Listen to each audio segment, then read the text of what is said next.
Peyton Shields has some more run support to work with here on the Stack Sports Network. Fairfield now with a 3-2 lead. We're in the top of the fourth. Lily Waterer will open up at 7, 8, and 9 for the second time for Central. First pitch to the catcher, a swing and a miss. Strike one.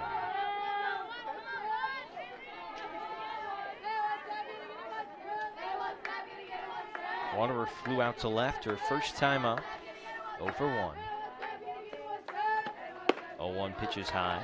1 ball, 1 strike. It's Waterer, Bozick, and Mannery. Mannery opened the third with the single. Another ball. 2-1. Later scored on the sac fly by Grace Lawton. Casper later singled in the second run of the inning. 2-1 pitch is up and in now, 3-1. Fairfield got 2 runs of their own on 2 hits in the bottom half of the inning. That's why this game is 3-2, and that's how the Stags got their second lead of the game. Swinging a line drive left center field. That one continues to bounce and goes up against the fence into second as the throw is cut off by Gutierrez. It is Lily Waterer with a stand-up double.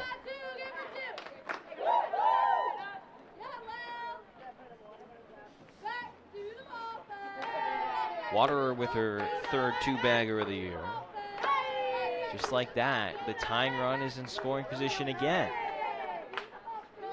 And that's the second inning where the Blue Devils hitter has gotten a leadoff hit off of Shields, whose day is over. Grace Conrad is the new arm.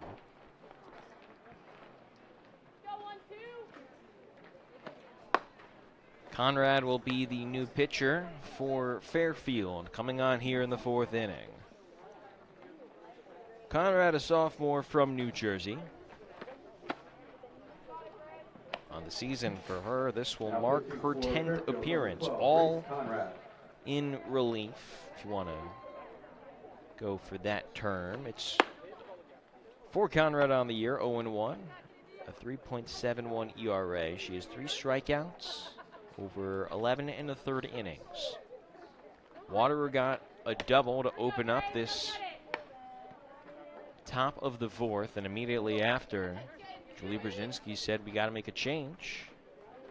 So it will be Conrad now coming in. She takes her final few warm-up pitches.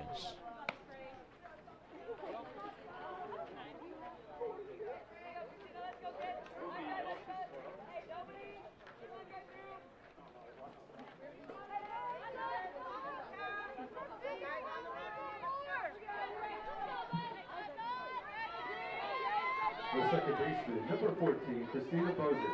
So Christina Bozick will work with the tying run on second and a new pitcher facing Grace Conrad here in the top of the 4th. First pitch is low for ball 1.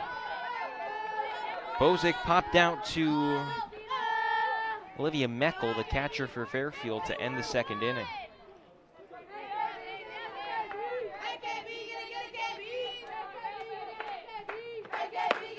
Pitch is a called strike on the inside corner, 1-1.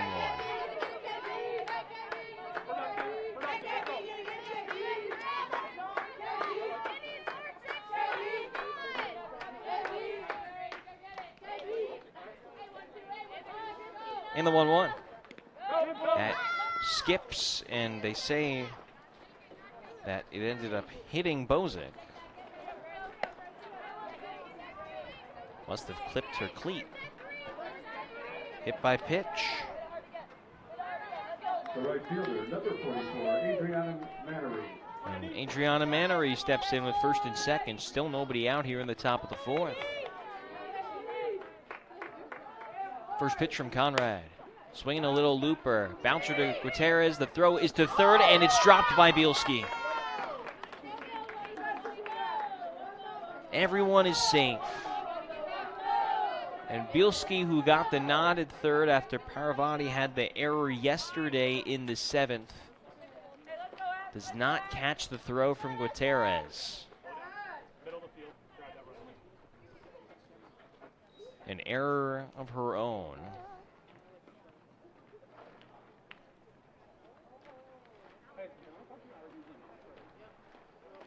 And so after the E5, it looks like this. Waterer at third, she's the tying run. Bozic at second, the go-ahead run. Mannery after reaching at first for the leadoff hitter, Ashley DeSaulniers. This is the same kind of thing that happened against Hofstra yesterday. First pitch is in the dirt. Ball one. Especially in that 7th inning where Hofstra plated their 4 of the 5 runs. Whereas the bottom of the lineup that started and got on base for the top of the lineup to come through. 1-0 is inside ball 2. DeSaulniers has gotten under a pair of pitches today, both flyouts to Osland and Wright. Big chance here in a 2-0 count with the bases loaded. Conrad's pitch. Swinging a ground ball that trickles towards short. Gutierrez throw to the plate. It's not in time. Waterer scores, and we're tied at 3.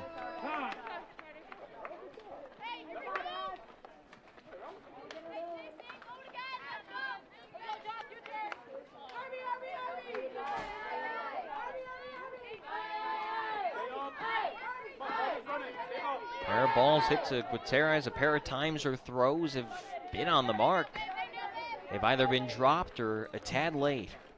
Jocelyn Teal takes a first pitch strike.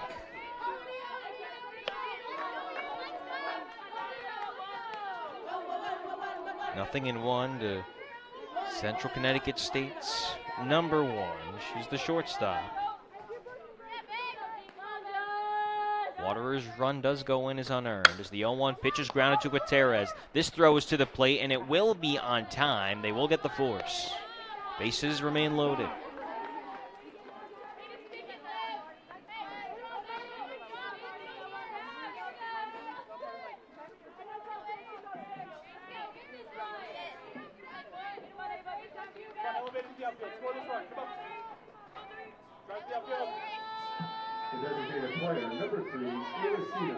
Now it's Avicino.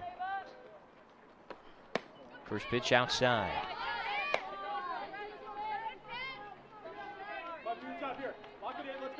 At the end of this 3rd inning, I think Marty Gutierrez will say she's had a fair share of balls hit to her over at shortstop. It seems now about every time.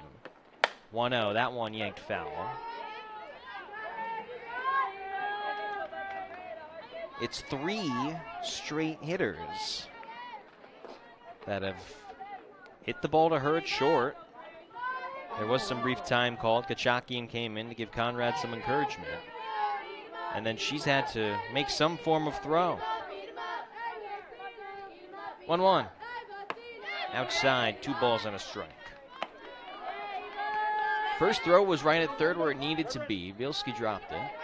Second throw went to the plate to Meckel. It was late, and then the run scored. And then this past time, which was that 3rd time, it was the charm. Force out at the plate. Base is still loaded with only 1 out. 2-1 in the attic. 3 balls and a strike.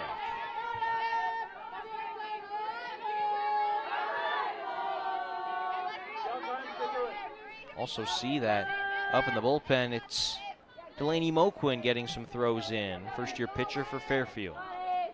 3-1. Swinging a fly ball out towards deep left center field, and that one's gone! Avicino with a grand slam to break this one open.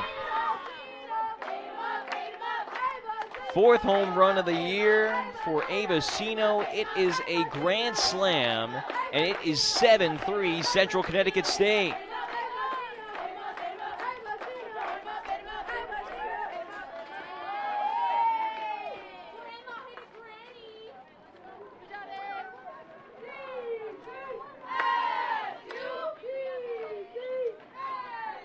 That was a line drive that kept on carrying. It went over the head, and now time is called. The ball was retrieved And Fairfield has to get this one back in.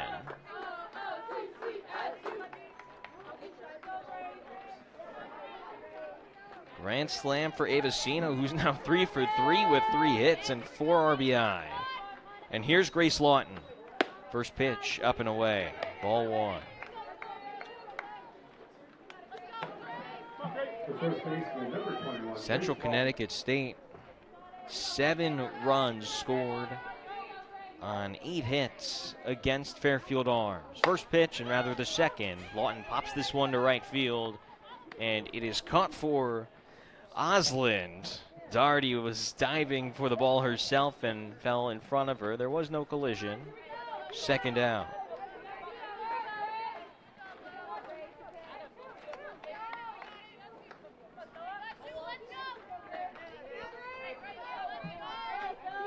The third baseman, number 28, Stella Gasper.